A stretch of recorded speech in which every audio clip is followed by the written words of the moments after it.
गीत संगीत और कला से आप प्रेम करते हैं श्रीमान।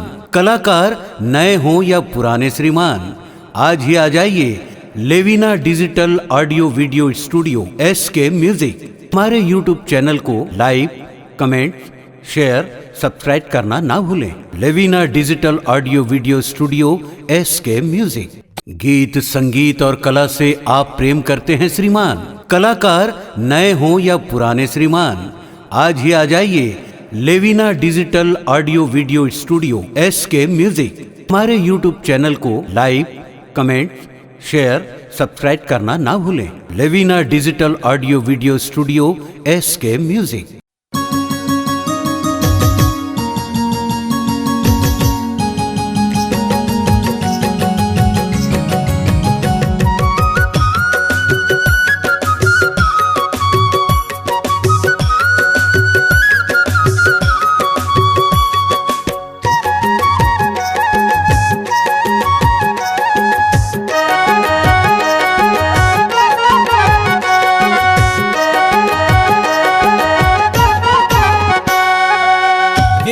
मायारू मैना तरसा डरे नैना, ये वो मायारू मैना तरसा डरे नैना।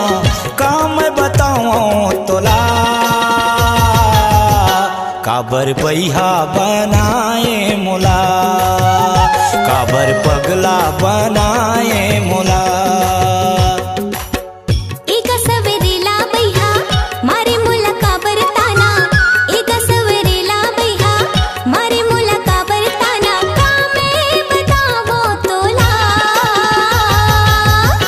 काबर पगली बनाए मोला, काबर बही बनाए मोला।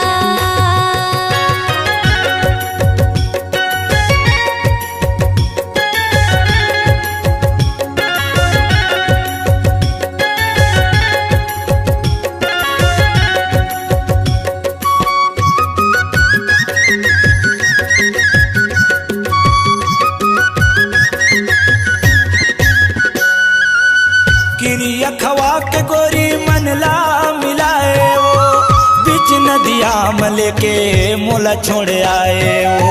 किरिया खवा के गोरी मनला मिलाए वो, बीच नदिया मले के मोला छोड़ आए वो।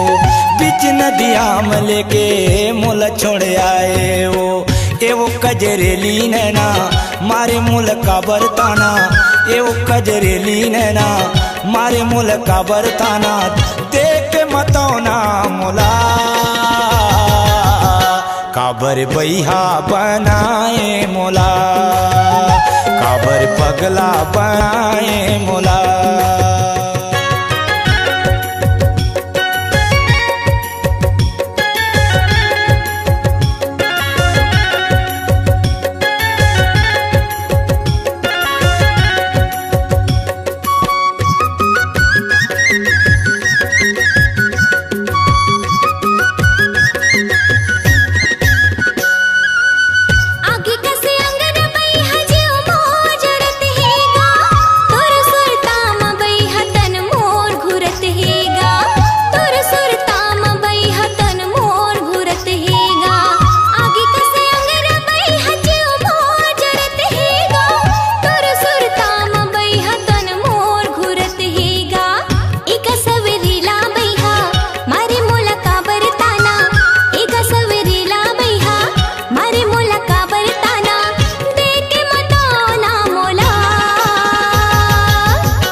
बही बनाए मोला, काबर बही बनाए मोला।